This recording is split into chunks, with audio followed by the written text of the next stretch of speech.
Early April 1945. The weather was abominable. It often rained hard and cold. Clothes are soaked, there is no time to dry off, and nowhere to do so, especially at night. During the day, the enemy withdraws almost without a fight, leaving one village after another.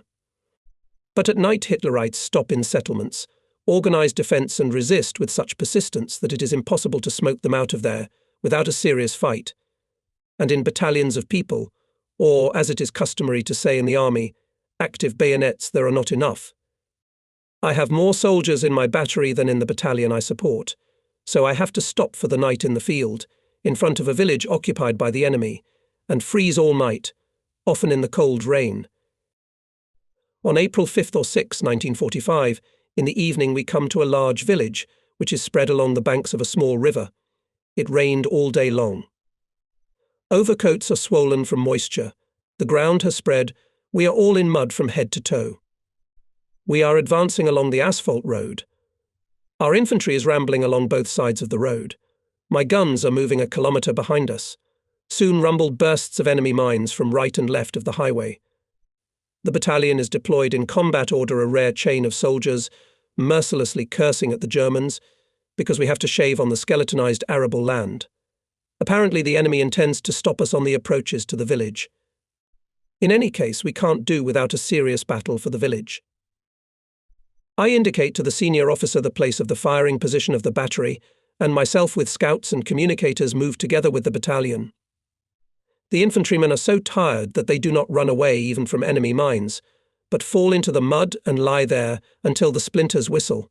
Fatigue, apathy, whatever will be a familiar condition of a tired man.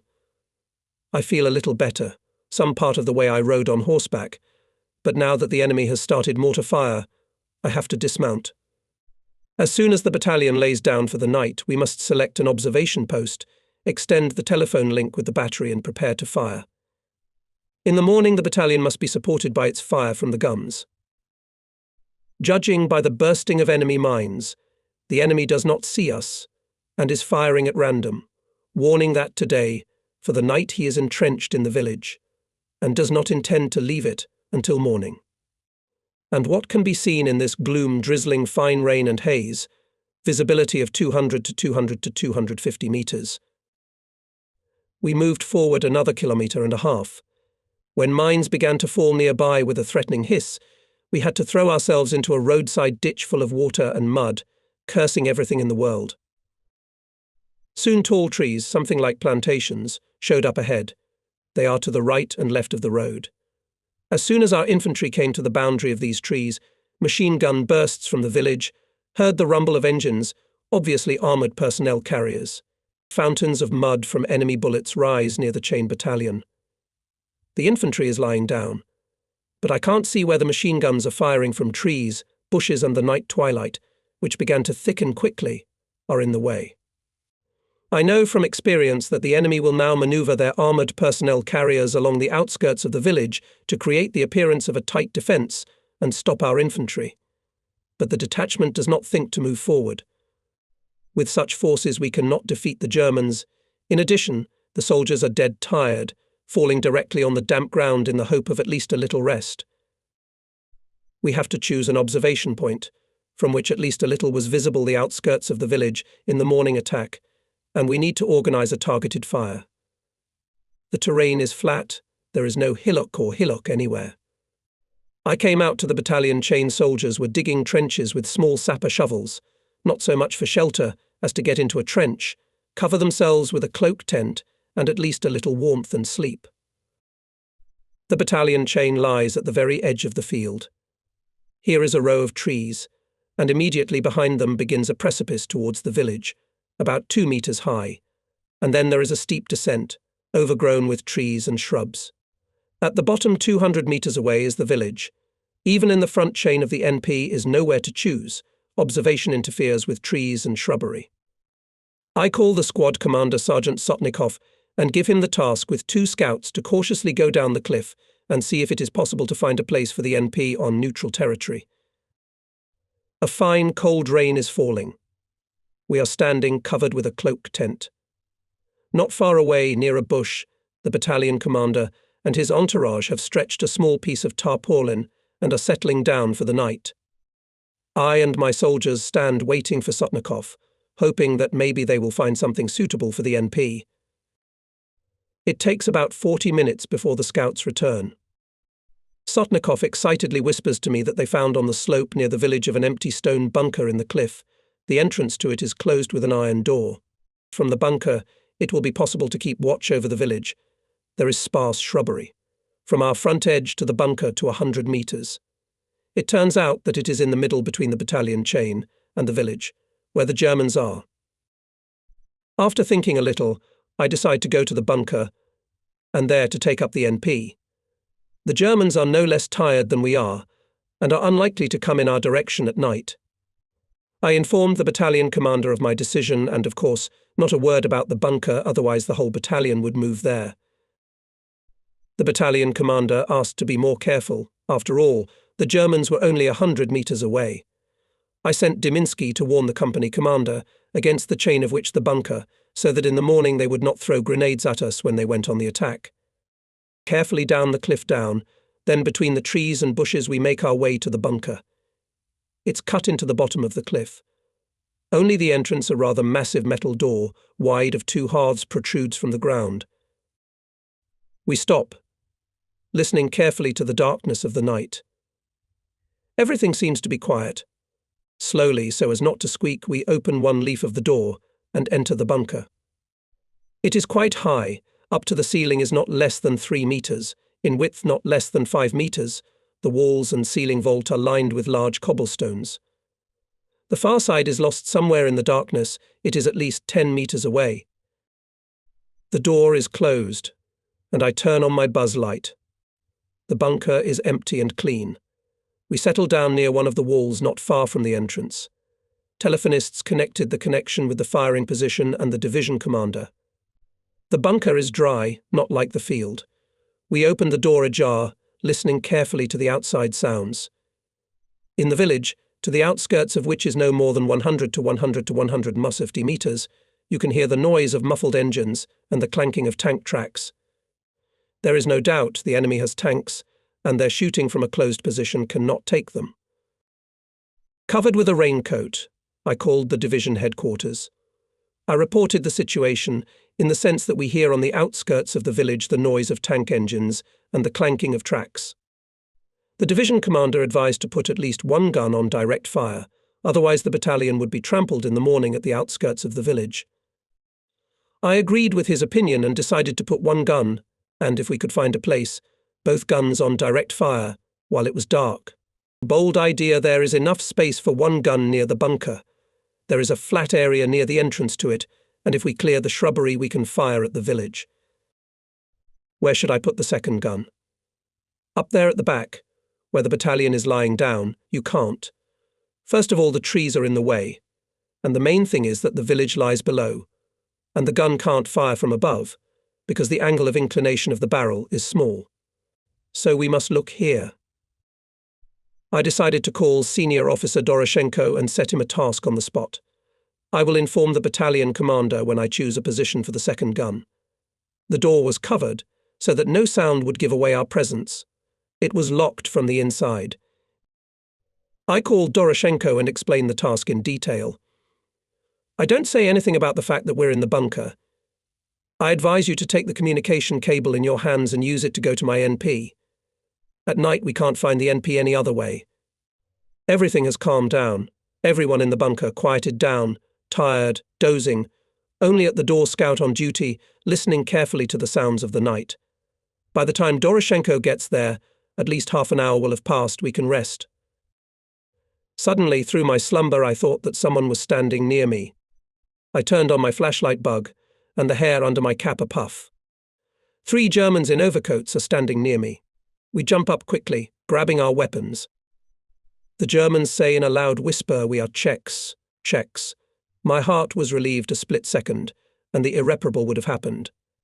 Naturally, I asked, "Where did you come from?"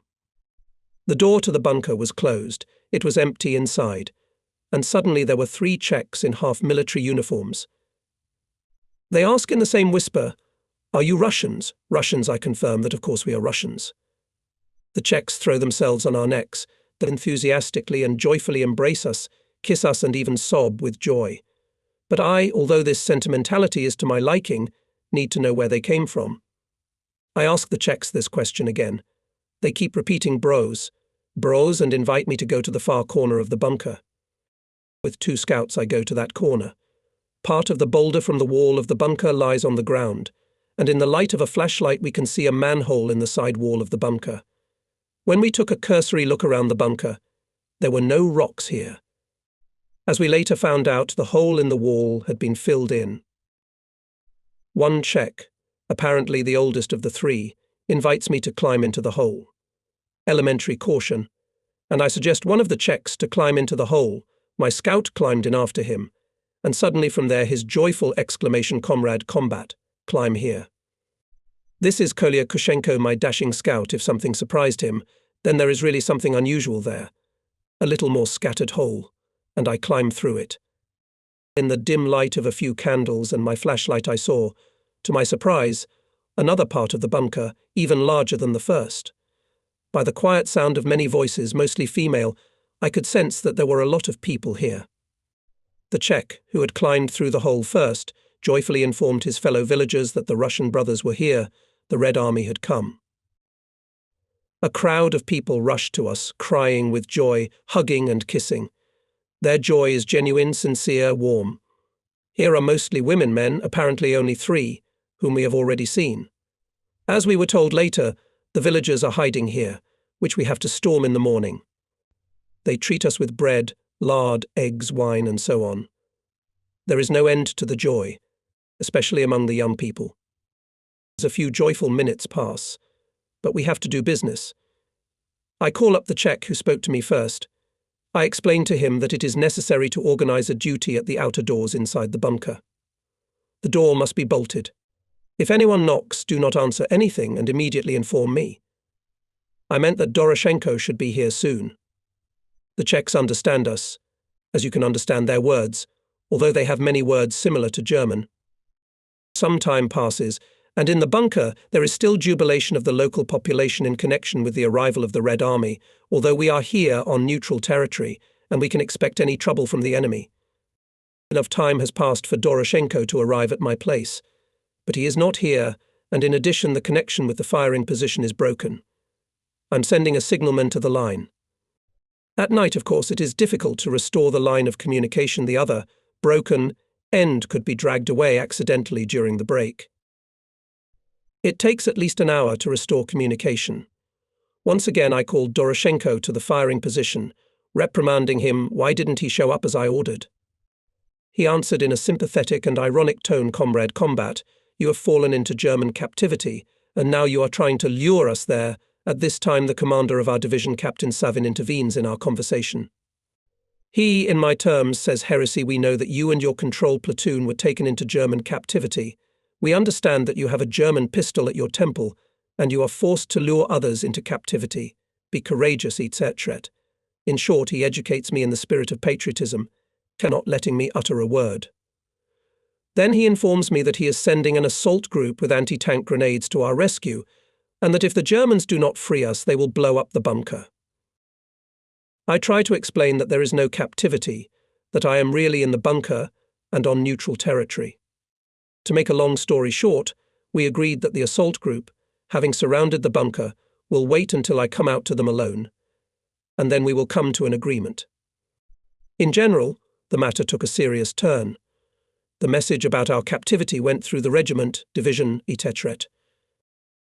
I called up the Czechs who were on duty at the door and asked, did anyone knock on the door of the bunker? They replied that there had been a knock, but no one answered them.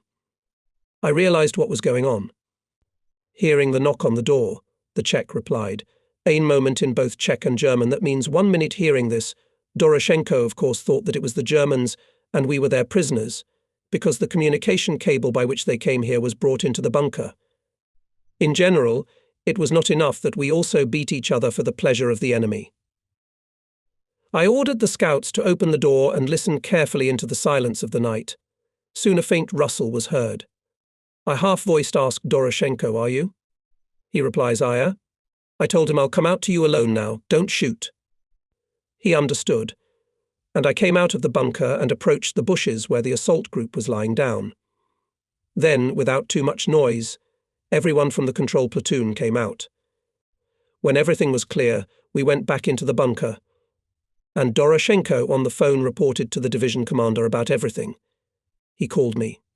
Not hesitating in expressions, scolded me for frivolity with neutral territory. When I explained the situation to him, he agreed with me, grumbling that it should have been reported to him in advance, and so we made a lot of noise for the whole army. That was the end of the incident. Together with Doroshenko, we chose positions for both guns, and by morning they were here. One gun was placed right at the entrance to our bunker. We warned the Czechs in the morning not to be frightened by our shots.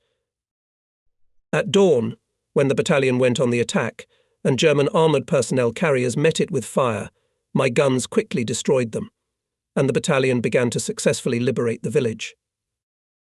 The enemy retreats, we pursue him, not giving him the opportunity to break away. There is an ordinary, everyday front life. Although now, when many tens of years have passed after those events, it is difficult to imagine in what incredibly difficult conditions we had to conduct the offensive. Wet, hungry, dead tired from physical exertion and constant sleep deprivation, and if we add to this incredible nervous stress from the constant risk of being killed or maimed, then obviously we can imagine the state of soldiers and officers. However, we did not think about it. It was just no time. There were more specific tasks, and they had to be constantly solved. They did not allow us to relax. Somewhere in the middle of April 1945, continuing the offensive in the general direction to the northwest, to Prague early in the morning, the battalion, which I support, went down into a ravine and stopped for breakfast. The battalion kitchen stopped nearby, and soldiers with walks reached for breakfast. Here and I with the platoon control. The kitchen, having distributed breakfast, left and the battalion rested.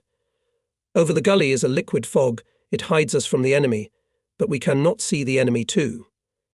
My soldiers devoured what was left of the battalion's breakfast in the battalion kitchen. Our divisional kitchen is God knows where, and we can't count on it. Soon behind us we heard the murmur of tank engines. The battalion commander said that at this line should be introduced into the Battle of the Tank Brigade. Soon the tanks moved to the attack. I thought that now the offensive will go more cheerfully. Tanks are approaching us. Suddenly, from the height where the enemy was, our tanks opened fire on the enemy battery. The shells are flying over our heads, but the battalion continues to rest, waiting for the tanks to come up to follow them in the attack. Suddenly our tanks came out of the fog and crashed into the resting battalion. The soldiers began to scatter. Several men fell under the tracks and were crushed. Several men were killed by machine gun fire. There were wounded. One tank rushed straight at me. I managed to roll aside, but the floor of my overcoat got under the tank's track. I rushed as hard as I could. The hooks of my overcoat unbent, and I managed to jump out of it before the tank turned around to dash us. We were dodging from the tank to one side or the other, threatening the tankers with our fists. Some of the soldiers are shooting at the tanks with a machine gun. The battalion commander with a Mauser in his hand is running between the tanks, tapping a stick on the armour. Finally, the tanks stopped. Obviously, the tankers realized that they were crushing their soldiers. The battalion commander shouts for the tankers to get out of the tanks and see what they have done. But the tankers, realizing that they could not get away with it so easily, did not get out of the tanks.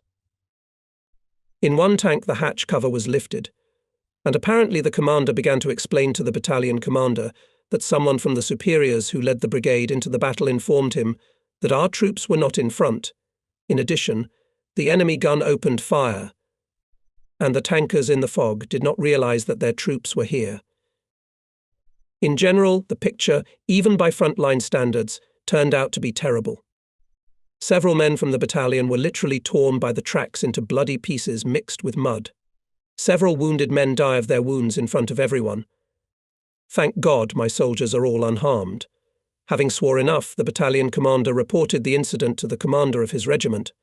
The latter, promising to look into what had happened, ordered the battalion to attack behind the tanks and try to keep up with them. We continued the offensive in the same direction to Prague. Ahead is a large Czechoslovakian city of Brno. It is still about 30 kilometers away. The battalion is attacking another village The enemy put up stubborn resistance. In our direction operates a large enemy grouping of troops, numbering more than 1 million people, and a lot of military equipment. As it later became known, this grouping sought at all costs to delay the advance of our troops and give our allies, the Americans and British, as far east as possible to eventually surrender to them. The Germans were afraid to surrender to us, and certainly not without reason. Before returning the prisoners to Germany, they were forced to rebuild everything that had been destroyed. Of course, they did not rebuild everything, but they had to work after the war. Together with my scouts and communicators, I followed the battalion across a flat, open field, not a bush or a hillock anywhere, to take up a post.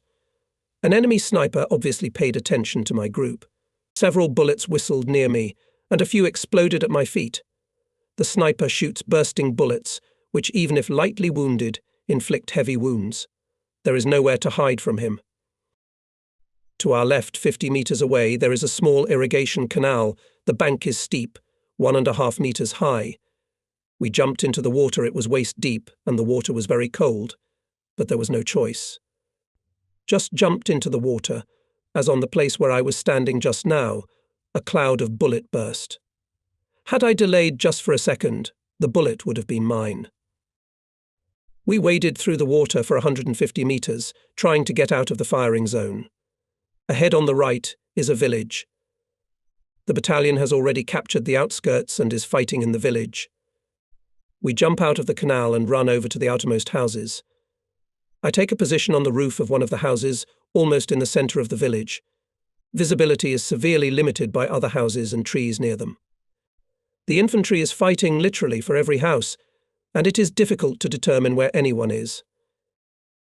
I opened fire of the battery on the far outskirts, and then gradually pull the bursts closer to those places where the firefight is particularly strong.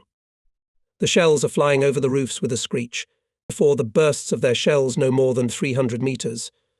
It is very difficult for us, artillerymen, to fire from guns when fighting in a populated area. Visibility is very limited. It is difficult to detect targets, especially since the enemy is always maneuvering. The front does not have a clear configuration. One group of soldiers moved a few houses farther than the neighboring group. The other, facing heavy fire, lay low, etc. In such a situation it is possible to hit your own, but so far everything is going well. The fighting in the village continues. Somewhere near, to my right, something is burning. The smoke covers the observation sector, interferes with firing. I ordered the scouts to find out what was going on and put out the fire. Soon I was informed that hay was burning on the roof of the barn, which was adjacent to the house where I was sitting. I ordered the hay to be dropped and the fire extinguished. Soon I got off the roof and saw the owner of the house, an elderly man of intelligent appearance, but in peasant clothes, digging something in the barn, on the roof of which the hay was burning. I asked him a question: why didn't he put out the hay? Because the house might catch fire. He waved his hand, mumbled something in reply, and continued digging a hole in the barn. I don't have time to deal with it, so I climbed up on the roof again. The battle for the village went on until late evening. It got dark. The battalion knocked the Germans out of the village and consolidated on its outskirts. Leaving the scout on duty at the base, I went downstairs. The scouts are hastily preparing a simple dinner: breadcrumbs, canned food, tea. We sit down to dinner. The host enters the room where we are having dinner. My first observations were confirmed: this is not a peasant, although he lives in the village and wears peasant clothes. The host, in a fairly passable Russian language, of course with a noticeable accent, invites us to go to the next room, which is obviously the living room. We are already happy that at last we will be able to spend this night warm and dry in the house. There is a small table set up in the living room. On it are bread, lard, potatoes, some appetizers. The host calls us to the table. We don't need to be invited twice. We sit down. The host takes out a dark bottle of wine and pours it into shot glasses. I give a sign to Sotnikov to get a flask of vodka. The host understands everything and asks me to drink his wine first, showing me the bottle. There is an inscription on it with convex numbers 1898. The host claims that this is the year the wine was made by his grandfather. I remembered the year the wine was made because it coincides with the year of my father's birth. The wine is dark cherry-coloured, quite thick and sweet. We drank a shot each and looked at each other. Our usual tableware was a soldier's mug or a tin can. We ate. Sotnikov started pouring vodka from a flask into shot glasses. The owner congratulated us on the liberation of the village, invites us to the box in the corner. An ordinary plywood box. He opens it and takes out busts of Lenin, Stalin and probably all the members of the Politburo of the Central Committee of the All-Union Communist Party of Bolsheviks wrapped in something. There is also a pack of photos in a large waterproof bag. We recognize the owner of the house on some of them. He is taken in one group with members of the Politburo and other famous revolutionaries from different countries of the world. We are, of course, surprised by what we see. The host explains that he is a member of the Presidium of the Third International and before the war had been to the USSR quite often to attend the plenums of the Presidium. He said that he often met with Stalin and our other state leaders. We looked at the owner of the apartment with surprise. For us, Stalin and other leaders were something supernatural, unattainable, seemingly from another world. The owner said that this was his most precious possession, and he was digging it up when the hay on the roof of the barn caught fire. We sympathized, began to shake his hands, hug him, admire his revolutionary activity. It turned out that here he was hiding from the Germans under the guise of a peasant. People in the village knew it, but nobody gave him away. We drank another shot of vodka to his health. Here I have to finish my story, as I don't remember anything else. I completely blacked out, as if I had fallen somewhere. I woke up only in the morning at dawn. Sleepless nights and fatigue had taken their toll. We had a quick snack, thanked the hospitable host, and went after the battalion, which began to move forward. The enemy had withdrawn during the night and was not resisting. We are going without stopping. On our right, a few kilometers away, is a small town of Rusinov. It is away from the offensive line of our division, but the neighbouring division is far behind ours, and the battalion was ordered to take this town and hold it until the approach of the neighbouring division, while covering the right flank of our division. The battalion entered this town without a fight, occupied the near outskirts, and is not going to advance further to the centre. For my battery, the place on the outskirts of the village is not suitable. There is not enough space to place the guns, and there is no visibility towards the enemy. Houses and trees in the village interfere. To place the battery behind the battalion in the field is also dangerous. At the approach of the neighbouring division, my battery could be on the path of retreat of enemy troops. 2 guns left in the battery, we cannot cope with it, especially without infantry cover. I'm going with my scouts to the centre of the town. In the middle of the main street in the centre of the town stands a tall, massive church, further a small central square. There are also a few 2-story houses here. The rest of the houses in the town are 1-story. We are met in the centre of town by a small delegation, obviously the local government. They greet us cheerfully and apologise for the modesty of the meeting. The fact is that this town is still in the German rear, and our appearance here is unexpected for them. I was told that at the other end of the town, where there are no our soldiers, there is a fuel depot and German vehicles are constantly refuelled there. We looked along the straight main street in the direction the Czechs were pointing. Indeed, 1.5 kilometers away we could see a few cars huddled against the houses. There is also camouflaged enemy armoured personnel carrier. Cars, one by one refuelled, drove out of the city. The Czechs who met us invited us to a house for a small lunch. I expressed my doubts about the safety of such an event under the enemy's side. But the local chiefs suggested to put up an armed patrol. Soon 3 Czechs appeared, dressed in green overcoats of the Czechoslovak army, with rifles on their shoulders.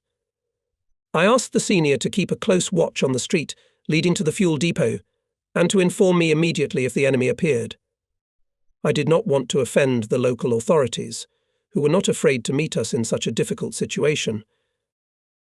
A small table with snacks and wine was set up in the house. No sooner had the Czechs made the first toast and drank with us than a Czech ran into the room and informed us that a German vehicle was coming from the fuel depot. We quickly jump out of the house and run to the church. The church walls are steep. There is no fence or any other shelter behind which we could hide. I shouted to the platoon commander Diminsky to run to the right side of the church and there to meet the German car, I ran to the left side of the church. The car should come from the right, and I can't see from behind the church where it is now. I have in my hands a brand new German trophy hand machine gun, which I will tell you about a little later. I tried on the machine gun to see how high the car could be. Before I had time to think something, as a German car of the type Dodge 3-4. With a covered body drove up and stopped near the church at the neighbouring house, literally 3 meters from me. There is a German standing on the footplate of the automobile.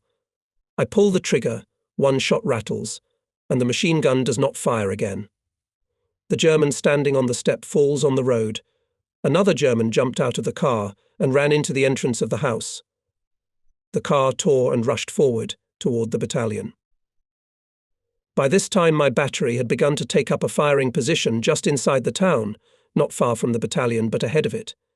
There were vegetable gardens and a small area, or rather a vacant lot. The German car rushed towards the battery. There it was spotted and began to quickly unfold the gun for firing. The Germans saw my guns and turned 90 degrees to the right, where the field road went. I jumped out on the road, pulled the bolt of the machine gun, going to give a line on the car in pursuit, but the bolt in the rear position stood on the safety. There was not a single cartridge in the magazine, and I had none in reserve. It was useless to shoot from the gun. The fleeing car was already at least 200 meters away. While the guns were turned around, the car disappeared behind the outskirts of the houses. Deminsky ran up. Scouts from the machine gun gave a line in the direction of the car. It turned out that while Deminsky was running, where I pointed him, the German car had already passed and he did not have time to shoot at it. There is a trace of gasoline on the road. Perhaps I damaged the gasoline line. The car should not go far. My scouts had already taken 2 bicycles from the locals and with automatic rifles rushed after the car, which by this time had already left the town and, wagging on the road, was driving forward. I ran to the firing position of the battery. It is not excluded that other enemy vehicles could appear, because we, in fact, in the rear of the enemy. I quickly arranged the guns, indicated the approximate direction of firing, loaded the guns. At the church I put out my scouts to watch the street, which led to the gasoline warehouse, and timely warned the battery of the danger. Soon the scouts on bicycles returned and tried to catch up with the car.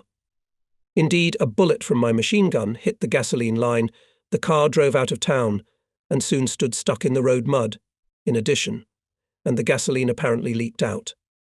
By the time the scouts arrived, the Germans who had jumped out of the car were already far away. The car obviously was the headquarters. There, according to the scout story, were some boxes with papers and several suitcases. The scouts took 2 suitcases and brought them to me. When I opened the suitcases, they contained military uniforms. In one was a general's uniform of our army. In the other, it looked like a general's uniform of the Hungarian army. By this time, the deputy commander of our division, Captain Yurchenko, had arrived at the battery. Having learned about the trophies, he took for himself the general's uniform of our troops. I was left with the Hungarian one, an overcoat of green material of diagonal type with black velvet collar, tunic, pants, cap, etc. Soon I left for my NP, which was here, in the attic of a house, not far from the firing position of the battery, but ahead of the battalion. I examined the terrain. Visibility was limited. There were houses and trees all around, but the approaches to the town were visible. There was nothing suspicious. To the gasoline depot on the opposite outskirts of the city, German cars and ours are coming from time to time. In this case, if our cars approached, German cars at some distance, hiding behind the outskirts of the houses, waiting for their turn in general, something like gentlemanliness. I can't fire at them from my gun's direct fire. I can't see the target. The houses are in the way from a closed position. I can't. The smallest sight doesn't allow it. That is, the houses are in the way too. If you raise the barrels above the roofs of the houses that are ahead of the guns, the shells fly away for several kilometers, and lower it means you will hit the nearby houses. Here we observe at times the picture of refueling vehicles. The battalion commander knows about it, but does not show interest. He has to wait for the neighbouring division to return to his regiment. Here I can divert from memories and tell the story of the ill-fated hand machine gun, which I had at that time and failed at a critical moment. When Kalashnikov assault rifle appeared in the army after the war, I was surprised by its resemblance to the machine gun that I had in my hands in April 1945. I know that the designer of the Kalashnikov assault rifle, Mikhail Timofeyevich Kalashnikov, who received great recognition all over the world for the simplicity of its design and good combat qualities, was self-taught and had no special education. Before the war and in its first year he served as a sergeant in a tank regiment. After he was wounded, while recovering in the hospital, he took up construction in a primitive workshop. He studied the design of similar trophy weapons and eventually succeeded in designing an automatic rifle, which was adopted under the name Kalashnikov assault rifle. It is quite possible that he was also familiar with the new German lightweight hand machine gun, which appeared in the German army at the end of the war and fell into my hands as a trophy. The external resemblance was striking, and the device of such a machine gun, of course, I did not know. It was not up to that. However, I will return to the memories of the events that took place in April 1945 in Czechoslovakia, where we fought hard with a large group of enemy troops. The day was coming to an end. It was getting dark quickly. I, with my control platoon, was located in one of the houses of a small town, Razaniv, which is about 30 kilometers from the city of Brno. The yard of the house where we were located was surrounded by a rather high concrete fence. The night passed quietly, but early in the morning, as soon as it began to dawn, I was awakened by my orderly and told that the owner of the house had come to see me and wanted to talk to me urgently. I got out of bed and invited the master in. He was in a rather agitated state and informed me that the Germans had come. I thought that the civilian Germans who I knew lived in the vicinity of his house had come. An alarm flashed through my mind. Have my battery men done something wrong? I asked my host. What do they want with me? The owner shrugged his shoulders in confusion and muttered unhappily, and somehow anxiously, German soldiers. It quickly dawned on me that under cover of darkness the retreating German troops had entered the city. I quickly jumped out of the house, raising everyone on their feet to take a circular defense. Immediately I gave a command by telephone to the firing position to battle. I quickly went up to my position. In the city I can already hear rifle shots, machine gun bursts. Obviously our battalion has entered the battle. In the morning haze visibility is very poor. But you can see how the German soldiers are already between our house and the houses where the battalion is stationed. There is the main firefight. We were already in the near German rear. At the battery, which is about 200 meters away from our house, my soldiers took the defense and occasionally shoot back with rifles and automatic rifles. The Germans, having noticed our guns, bypass them. They know that there are no jokes here. One of the German grenades flew into our yard. A fragment wounded my horse. I have two of them. One is a parade horse from the Romanian Royal Stables.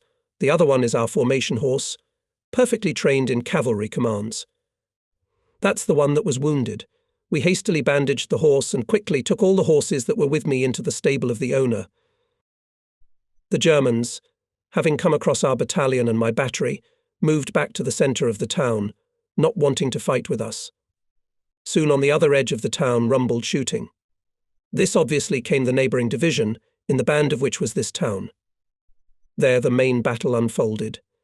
We had accomplished our task, and it was necessary to leave, not to get under the fire of their troops.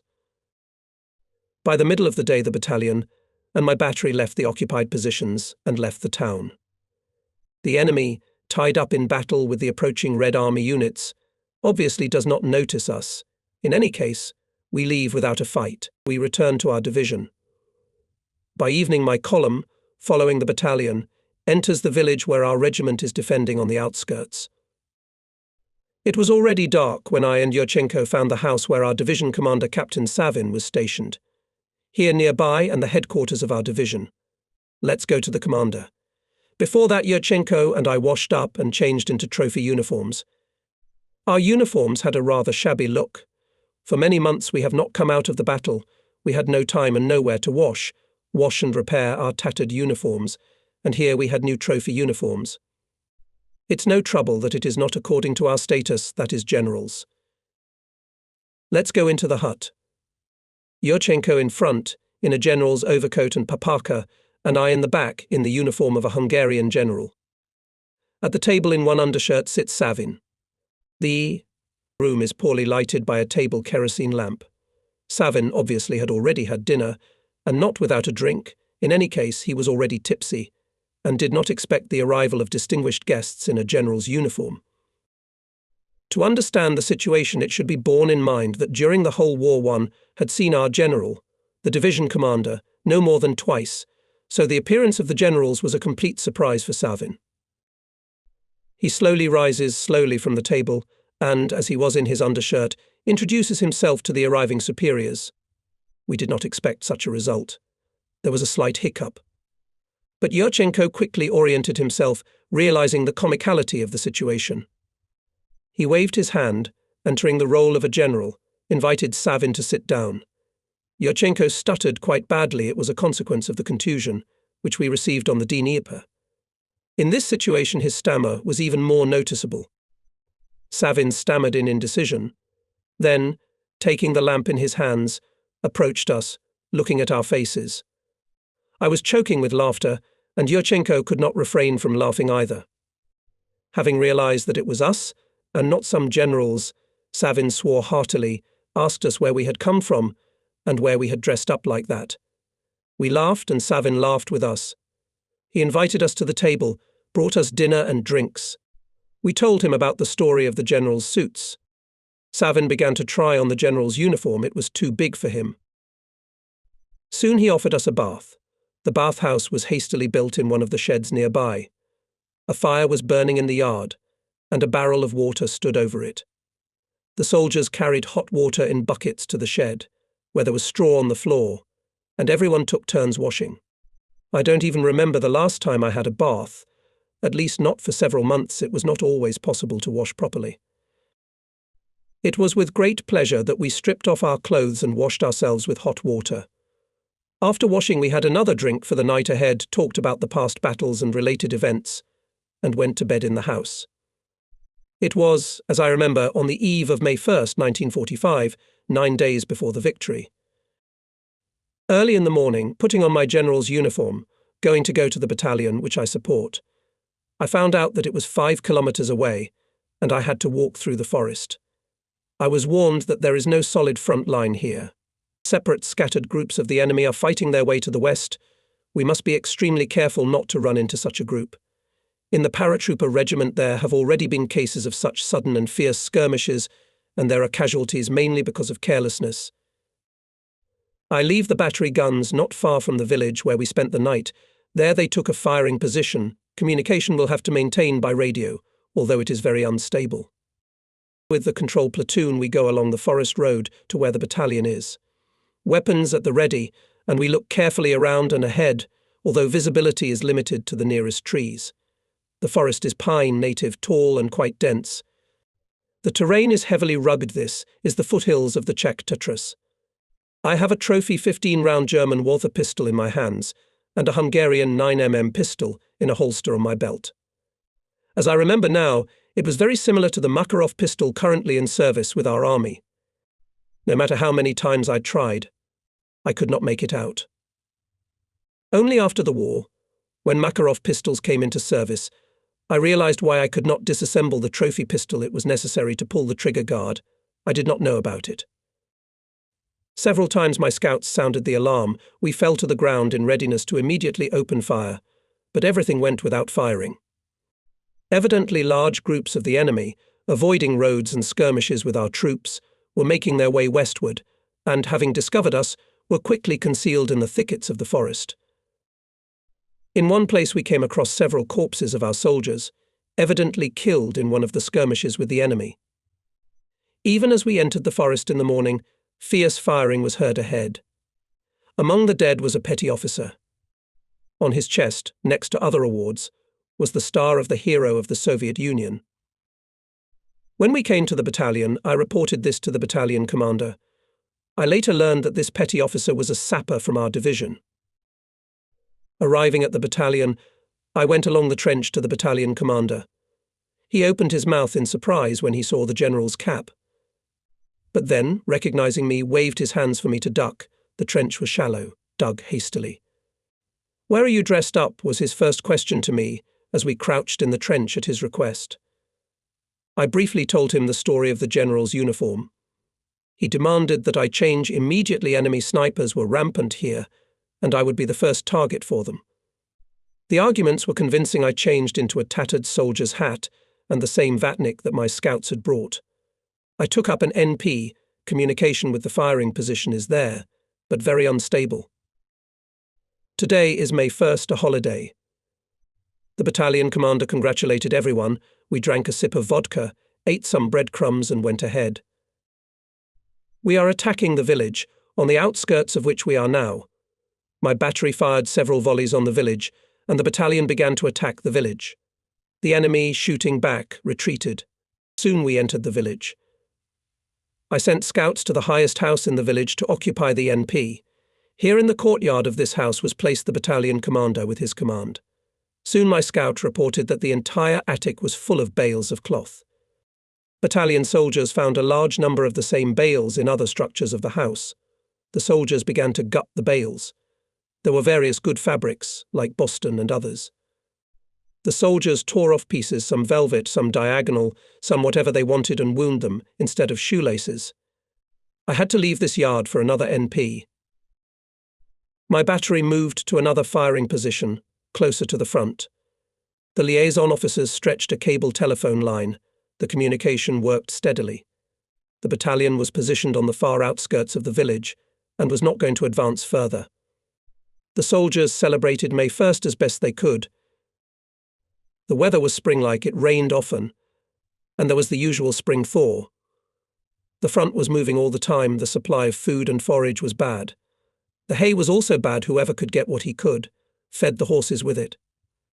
The neighbouring villages in our rear were already, as they say, united. In the village we entered in the morning we could buy oats. I sent SGT, Sotnikov, the commander of the reconnaissance section, to find where we could buy oats. Soon he came back and reported that he had made an agreement with the village headman, who promised to give us as much oats as we needed. I called Senior Officer Doroshenko at the firing position to send 2 riders with sacks for oats to our village. He soon informed me that he had sent Kaganovich and 1 more rider with him. Kaganovich was sent to my battery about 2 weeks ago. He was a colonel, demoted to private by the military tribunal. As I remember, he was the head of a test airfield at one of the aircraft factories somewhere in the Urals. He was demoted for some sins. I sent him to the gun crew as a rider. Each gun was carried by 6 horses, and for each pair of horses there was 1 rider. On the first 2 pairs of riders sit on horseback in the saddles, and on the 3rd pair, which is called the route carrier, the riders sit on the seat of the charging box. This is where Kaganovich was assigned. He went in a colonel's overcoat and papaka. Although no officer in the division did not have an officer's overcoat, all wore the usual soldier's overcoat. More than 2 hours passed, and Kaganovich is not there. I called again to the OP, but they do not know where he is. I was worried as if they had not been ambushed by some German group on the way, especially since the colonel's overcoat and papaka an attractive target for the enemy. But Doroshenko reported that Kaganovich changed into a soldier's overcoat and cap. Soon the scout on duty reports that on the farm, which is 1.5 kilometers away from the village where we are, in the direction of the enemy, heard firing from our machine gun and the German. I approached the stereotube. Visibility is poor, greatly interferes with the haze. It is impossible to make out anything there, but at times I can hear cues from our machine gun. I went down from the roof of the house, where I was at the base, and went to the battalion commander to find out what was going on. But he said that he had not sent anyone to the farm and did not know what was going on there. Besides, he had received an order to fortify himself in this village and not to move forward. I returned to my post. It was already dark when I was informed that the regimental counterintelligence detained 2 drunken soldiers with looted goods, and one of them was Kaganovich. I realized that in the farmhouse heard the work of my soldiers. Already later I learned some details of this incident from the interrogation of Kaganovich and the Uzbek soldier who was with him. Having come to our village, Kaganovich first of all refueled himself with wine, because the Czechs received us well and treated us well. And then their drunken fantasy led them to a farm, where they really dispersed the Germans' military guard sitting there, hung out a homemade red flag, which we saw in the stereo tube, thinking that the Germans wanted to provoke us, and added more drinks there. In a gunfight with the Germans, they drunkenly killed a civilian, and then foolishly picked up various junk in the houses with which they were caught. Payback was swift. A week later, our counterintelligence officer informed me that Kaganovich was shot by sentence, and the soldier was sent to a penalty battalion. This is such an unpleasant incident occurred in my battery on May 1st, 1945. But he was not alone. When we came to the village, there were 2 wagons with me, one personally mine, on which my orderly carried some clothes and food. There were also several cameras there, trophies that my scouts had collected, knowing that I knew something about photography. My general's uniform was also there.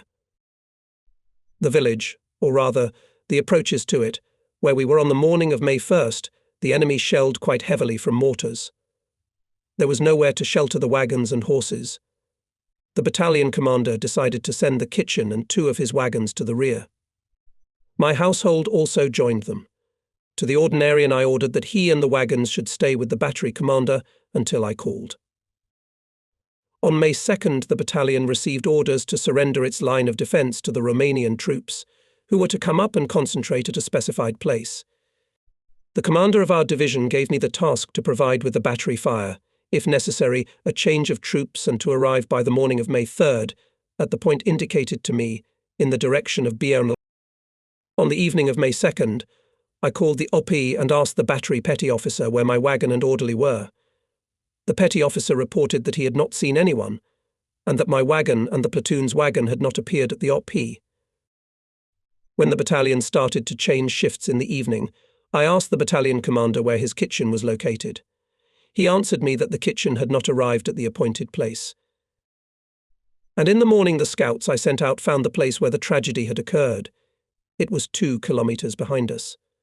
Apparently, a small column of our wagons and the kitchen of the battalion ran into a German group that was making its way westward through the local forests. The road here went through the woods around a fairly large height.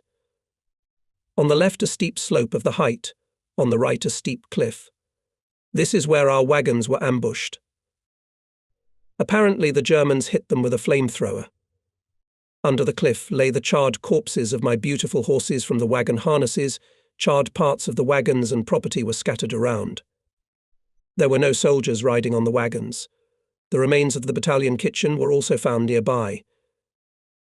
Early in the morning I took off from my NP and moved through the woods back to the village, where we spent the night 2 days in a row. On the way we passed by the place where the tragedy had occurred. It was worrying that the fate of the rider and the ordinarian was unknown. Soon we arrived safely in the village, and my guns arrived there as well. We had a little rest, had lunch, put ourselves, horses and equipment in order. In the evening the column of the division moved forward, on the road to the city of Brno.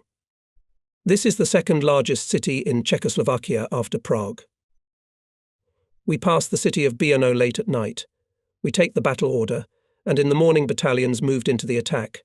Surprisingly, the attack goes almost without shots. The Germans withdraw without firing at us, and we also go without firing 500 to 600 meters from them. At times we stop. The battalion needs to tighten its fighting order, to give at least a little rest to the tired soldiers. We were moving to this line all night. The soldiers took out breadcrumbs, briquettes of porridge or soup concentrates from their bags, chewed, drinking from flasks. The Germans, seeing that we have stopped, also stop. We see them well, they see us, but no one shoots. Everyone is sick of war. Our soldiers shout to the Germans and wave their hands for them to come to our side. German soldiers shout something in response. Some hesitantly make attempts to walk towards us through the bushes separating our positions, but then in fright they rush back to their own. My scouts stealthily approached the German positions and, when several Germans made an attempt to cross to our side, caught them and brought them to me. They were elderly soldiers, looking around fearfully in anticipation of reprisals. They had been drafted into the army by total mobilization and were obviously in their 50s. They answer my questions with one answer: Hitler kaput. They don't know any other words. The soldiers give me some makhorka and breadcrumbs. The Germans calm down. I try to explain to them that at the first opportunity I will send them to the collection point of prisoners, and meanwhile they come with us. My communicators are not lost, because each of them has several heavy spools of cable. They are always pulling the line of communication with the firing position, sometimes stopping to connect the phone and check the serviceability of the line. And then there's the free power. Of course, they loaded the coils with German prisoners. They obediently carry the coils, and I pretend I don't see it. Until the evening the prisoners went with us, until some political officer saw them and demanded to release the prisoners. We continue the offensive. By the evening of May 8th, we unexpectedly met strong enemy resistance. Our infantry lay down, entrenched. I took a position on some barn. It was getting dark quickly. I went down into the shed. We laid down on a pile of lentils, poured directly on the floor of the shed, went to see the battalion commander, who is nearby with his headquarters. He informed me that a battle reconnaissance is scheduled for the morning here, obviously is a pre-prepared enemy defense line. We will break through in the morning. And since we know almost nothing about the enemy, we decided in the morning one battalion to conduct combat reconnaissance to take enemy fire. The other battalions should spot German firing points to then conduct a short artillery preparation and attack with the main forces. The enemy, as usual, is firing flares all along the front line, and occasionally his machine guns in the combat guard fire. By the middle of the night everything subsides, only the rockets continue to fly up into the night sky. Suddenly in the middle of the night my radio operator shouted something at the top of his voice. I woke up from this shout and swore at him. The enemy is 400 meters away from us and can hear in the night silence, and even plant a mine. But the radio operator shouts again, "Victory! Victory!" Soon the shots of all kinds of weapons flashed all along the front, and judging by the traces upward. Into the sky, now on our side as well, one after another flew up multicolored rockets. Our radio operators heard a broadcast that the act of surrender of Hitler's Germany was signed, which means the end of the war. The Germans were alarmed, but they obviously took our jubilation for a night attack and opened fire on us from all their firepower. It was not until dawn that the firing subsided a little. We were all greatly excited by the news of the end of the war. After all, we had waited almost 4 years for this hour. But soon came the command that combat reconnaissance is not cancelled. On our section of the front, the Germans are not going to surrender and will have to beat them to a pulp. It was the last attack of the Great National War. It was in the early morning of May 9th, 1945. To this day, the picture of this attack at times stands in my eyes, in my memory. I wanted to tell about this attack in more detail. Early morning of May 9th, 1945. Cloudless sky, warm spring air does not move. It is quiet, nature is happy to awaken, and it seems blasphemous the very thought that near lurks a deadly danger. The sun has just emerged from behind the horizon, illuminating the tops of the pine forest, on the edge of which our front line passes. The enemy trenches from ours about 300 meters away, on small heights overgrown with small bushes. Between our trenches and the enemy is a bright green field, obviously winter crops. The thick sprouts are covered with dew. In the forest began its cheerful roll call of birds, rejoicing in the sun warmth, the beginning of the day. There is a sense of serenity in everything. I sit with my scouts and telephonists on the edge of the forest in shallow trenches, hastily dug by soldiers. Not far away, the battalion commander and his entourage give the last instructions before the attack. To the front trenches, where the soldiers of the battalion are lying, about 50 meters. They are talking in low voices, seemingly afraid to break the serene silence of the early morning. The forest we are in is pristine.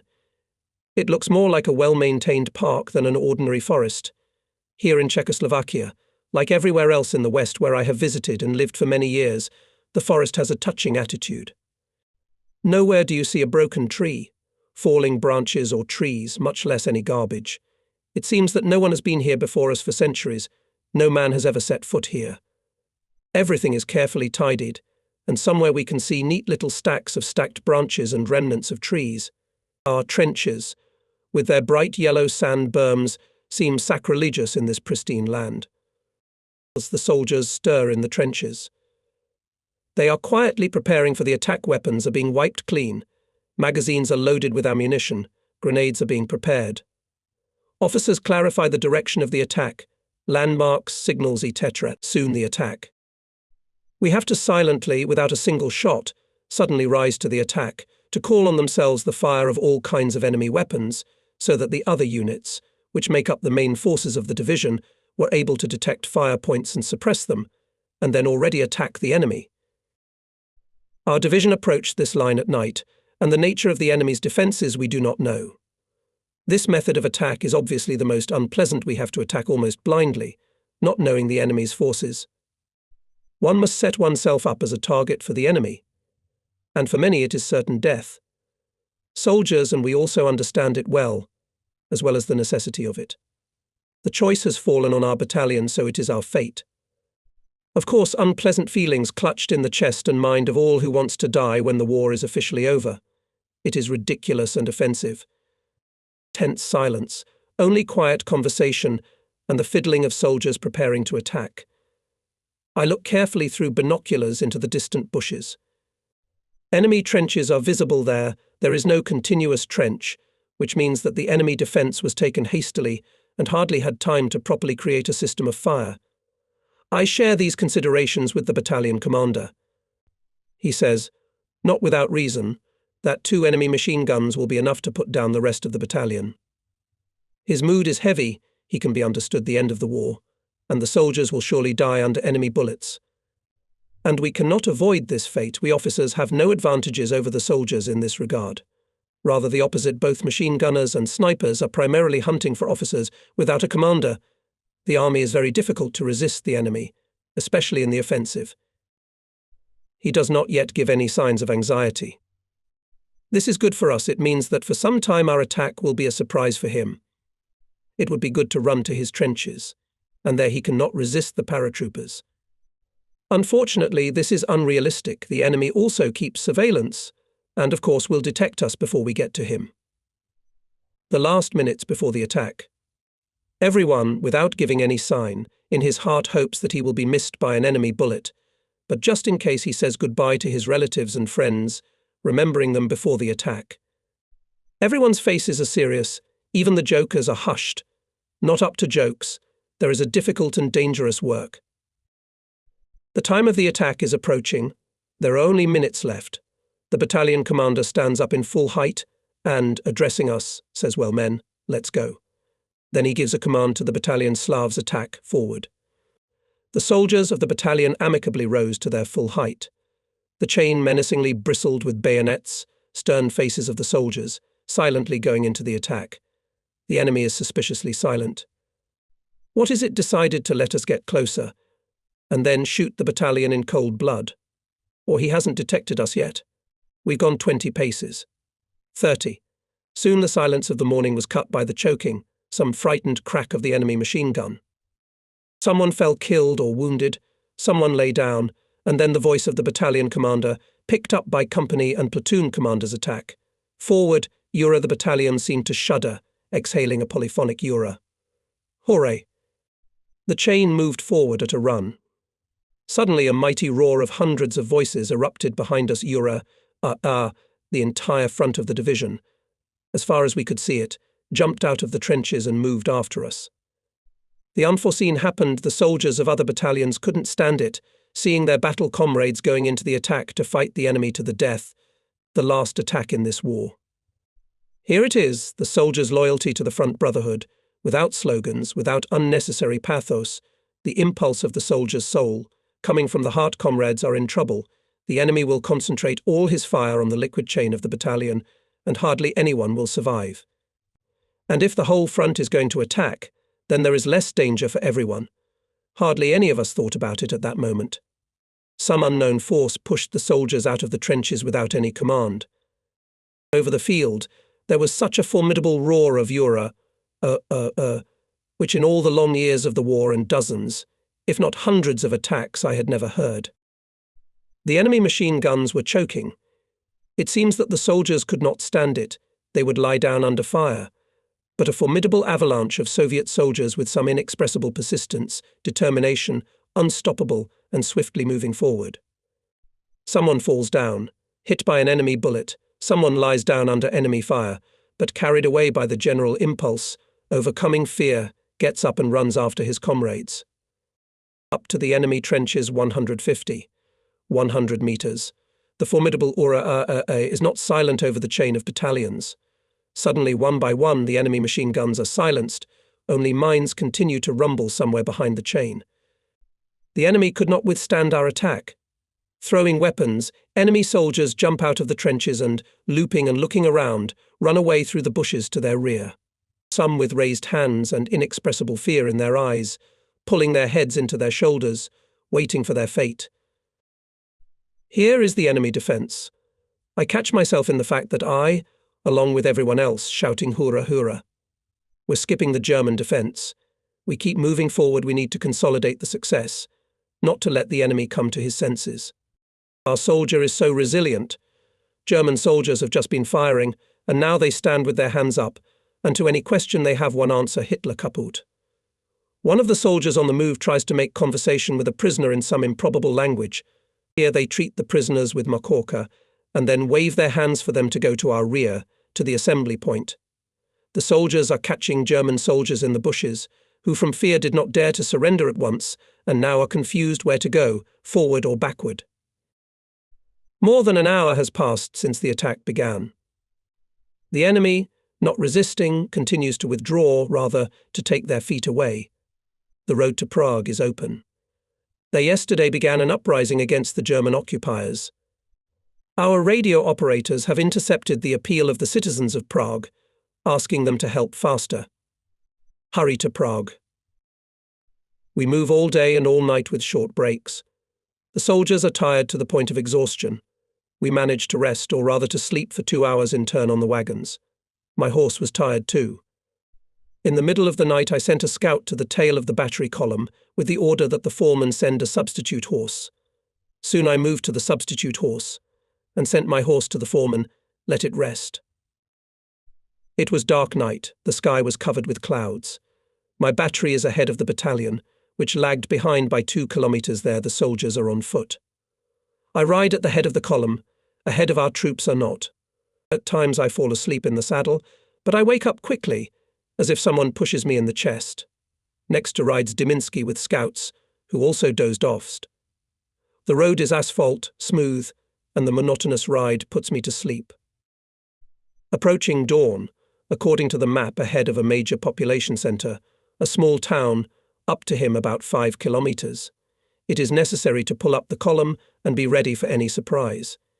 I decided to go around the battery column, to wake up the sleeping soldiers, to pull up the stragglers.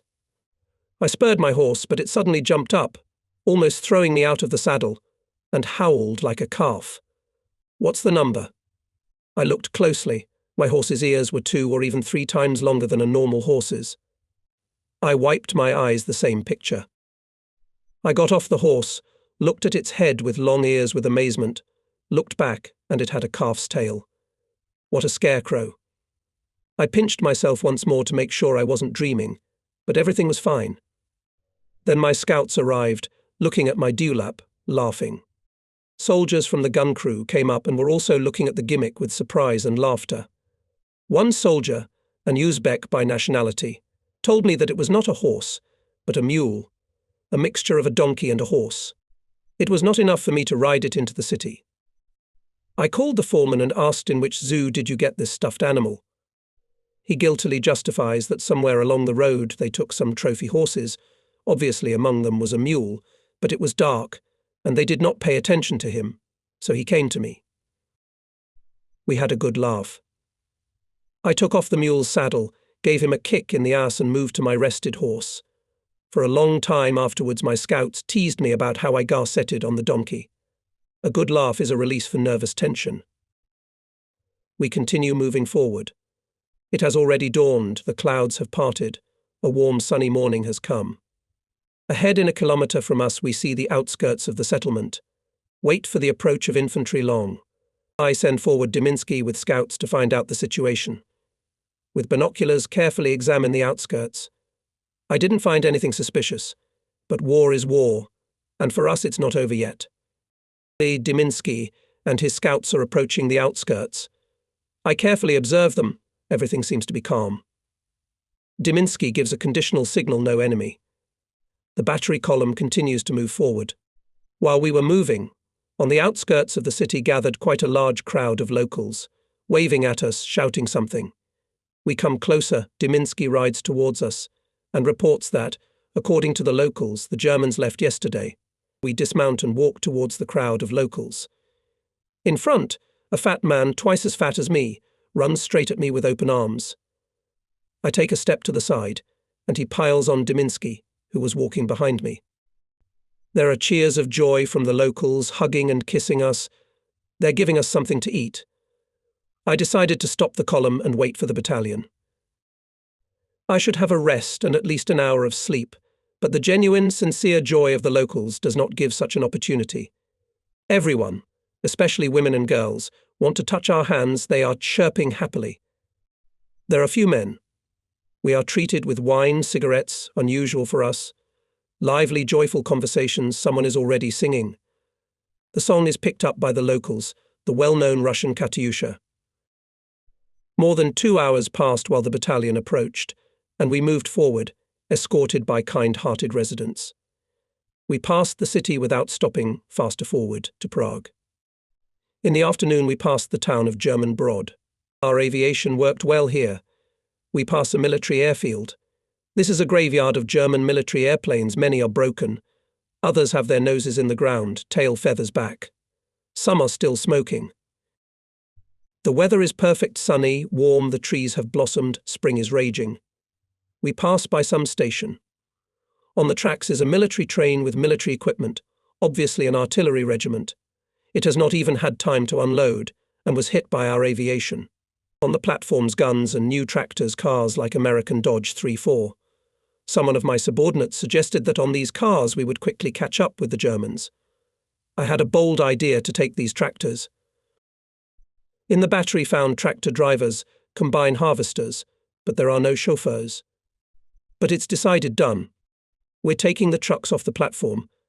They don't need to be refueled, the gas tanks are full. We harnessed our horses. I ordered the petty officer and his men to wait for the rear of the division and move with it. Hooked up their guns to the cars and forward. Scouts from somewhere brought me a light car, a floating all-terrain vehicle. In the military school we were taught to drive a tractor. Its control was lever control. Like a tank you need to turn to the right, pull the right lever, to the left lever, but here you have to turn the steering wheel. My car is trotting along the road to the right or to the left, and it is trying to go into the ditch. In general, I'm not a very good driver, and the other cars are desperately looping all over the road. One is already in the ditch on its side. The soldiers are laughingly pulling it out of there. They laugh, but it doesn't take long to maim people. Someone suggests the idea that we should take German prisoners as chauffeurs. On the outskirts of the city there is a collection point for prisoners of war. I send there one of the experienced soldiers. Soon they bring the captured chauffeurs, all of them in black overalls. I put them in the cars, and it started, except for my car. The German mumbles something, spreads his hands. I realized that the engine was defective, it was leaking oil. There's no time to repair it. I left the car near the shed of some Czech and went ahead. By evening we stopped in some forest. It is pristine, as if someone had cleaned it specially for our arrival. However, all forests here are like that. We settled in for the night. All the prisoners were put in one place, under a big tarpaulin. I put an extra sentry near them. Early in the morning, the sun had not risen yet. The sentry woke me up and said that someone had come to see me. I climbed out of the cabin of the car where I was sleeping and saw a regimental counterintelligence officer with machine gunners. He asks, "Where are your Vlasovites?" I don't understand his question, what Vlasovites? Then he says, "Where are the prisoners who sat on the cars as chauffeurs?" I realize what the matter is and explain that they are German prisoners. He claims that they are Vlasovites. I showed him where they were sleeping. He pulls down the tarpaulin and gives me a command, "Come on, you bastards, get up." The chauffeurs jumped up and stood with their heads down. I was surprised that while we were driving yesterday, none of them spoke a single word of Russian, and we were sure that they were German prisoners, but it turned out that they were Russians from the army of the traitor General Vlasov. The counterintelligence officer reproachfully told me that I had made a dangerous blunder, that they could have cut us off at night and run away. All in all, an unpleasant incident. The prisoners were taken away, and we were left without chauffeurs. We had to switch to horse-drawn traction again. Moreover, the regiment commander, having learned that I had collected the vehicles, ordered to hand them over to the regiment and to pull the guns by horses, as it was supposed to be according to the staff. Soon a column of the division came up, horses were harnessed to the guns, and we moved forward again to Prague. A wide asphalt highway to Prague. It is all packed with our troops. It's the first time I've seen such an enormous amount of troops. Cars with guns, Katyushas, anti-aircraft guns, staff cars, transport with ammunition and property are moving in a continuous stream. The whole strip of road is occupied by columns, going parallel routes. No oncoming traffic, only in one direction, to Prague. On both sides of the road, in a continuous ribbon moving tanks. Further along the field are columns of cavalry. In the air now and then our airplanes are whizzing by, and also to the west. Impressive picture of the power of our troops. Sometimes on the roadside there are columns of captured Germans. With fear and amazement they look at this hulk. In 1941 to 1942, they walked briskly on our land, demonstrating the power of their army. Now it is our turn. However, our soldiers have no anger towards the prisoners. We understand that it was not by their own will that they went to fight against us. One early morning, when the highway was still free of troops, the column of my battery was on its way. Suddenly I see that a column of wagons is coming ahead, and judging by the horses they are Germans. Their horses are powerful with short tails, just in case the scouts prepared weapons. When the column came closer, I, to my surprise, on the first wagon I saw my driver, who disappeared on May 1st, when I sent my wagons together with the battalion kitchen to the rear, and they fell into a German ambush. It turned out that he had been taken prisoner then, and now he himself had declared the Germans with the wagons his prisoners and brought them to us. Of course it was an accident that it was his battery that he met. Anyway, we replenished our stable with trophy horses and wagons, and the captured Germans were sent alone on foot to the assembly point. The avalanche of our troops was moving unstoppably in the direction of Prague. Tanks of the First Ukrainian Front from Germany have already arrived there, but there are no infantry, and without infantry it is difficult for tankers alone to consolidate the victory. And Prague is included in the zone of action of our Second Ukrainian Front. We still have 2 or 3 daily crossings to go to it. One of the days I was searched for by a messenger from the regiment headquarters with the order to come to the Chief of Staff. I was at a loss to guess what was the matter, had the counterintelligence officer blown it about the Vlasovites. The headquarters is not far away. I went there on horseback. Soon I found the Chief of Staff of our regiment, Major A. T. Pugak, reported to him about my arrival. He asked me how things were in the battery. I reported, and he in turn informs me that by order of the regiment commander I was appointed Chief of Regimental Intelligence, with what he congratulated me and ordered the battery to surrender to Senior Lieutenant I. Why? Kulikov, this is my frontline comrade. Back in 1943, in the summer on the Northwestern Front, I was assigned to accompany young lieutenants who had arrived from schools to our division. Among them was Kulikov. He had just returned from a course of battery commanders.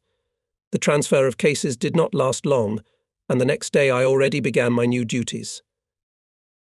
On May 12, 1945, the parts of our division reached the Sazawa River and concentrated near the town of Bezdikov, 50 kilometers southeast of Prague. Our combat operations against the Nazi troops ended at this line. On May 14th, parts of the division, having made a 35-kilometer march, concentrated in a forest reserve near Prague. On the same day in the evening we celebrated the Day of Victory. A modest dinner in the front way, instead of tables, shell crates, instead of glasses, tin cans, but our joy was boundless. Almost 4 years of hardest trials and losses, incredible tension of physical and moral forces, long and difficult roads of war, dotted all over the earth with the mass graves of our fighting comrades. We recollected about all this at our festive dinner. We recollected about it in the post-war years, when the veterans of our division, led by our permanent chairman of the council, hero of the Soviet Union, Lieutenant General Ivan Ivanovich Gromov, gathered for the next meeting in Ukraine, where we fought, and in Moldova, where we also had a chance to fight, and near Stara Russa in the Novgorod region, where in the forests and swamps we fought the enemy, and in Moscow, the capital of our state. With the first toast and a minute of silence, we always remembered our fighting comrades who remained forever on the front lines. There were many exciting meetings with the local population when we visited the mass graves of our fellow soldiers dear to us. In a protected forest near Prague, where the government docks were located, we stayed for about 2 weeks. A long-awaited serene vacation, we blissfully relaxed. Sometimes we went out to the edge of the forest, and from here we had a good view of Prague from the heights on which it was situated. Below came the streets filled with jubilant people, the houses drowned in the green of the trees, the city streetcars. It was all a wonder to us. We could not believe that the war was over, that we did not have to dig trenches and take up firing positions and observation posts. To some extent we felt insecure, we were so used to peaceful life. We tried not to appear unnecessarily in the city, let the people rejoice. But the people of Prague quickly found their way to us. Every day we were visited by photographers. We owe it to them that we still have photos of those days, where we are pictured with our friends from the front. Official and sports meetings were organized. Even a soccer match took place. Czechoslovakia's national team, the national team of our division. And although the score was 2-digit in favor of the Czechs, but the overall result was extremely positive. People wanted to see us and understand how could we defeat such a strong enemy as Hitler's Germany.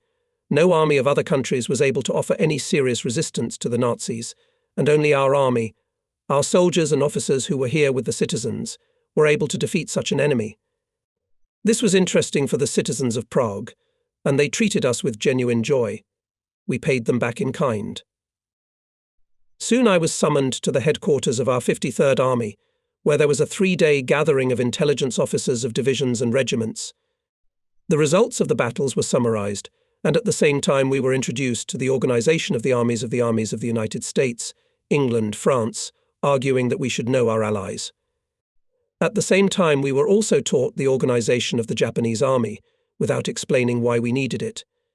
We did not give it due importance, and only much later realized what the matter was. To our surprise, it was announced to us against our receipt that we were not to divulge to anyone what was discussed at the training camp.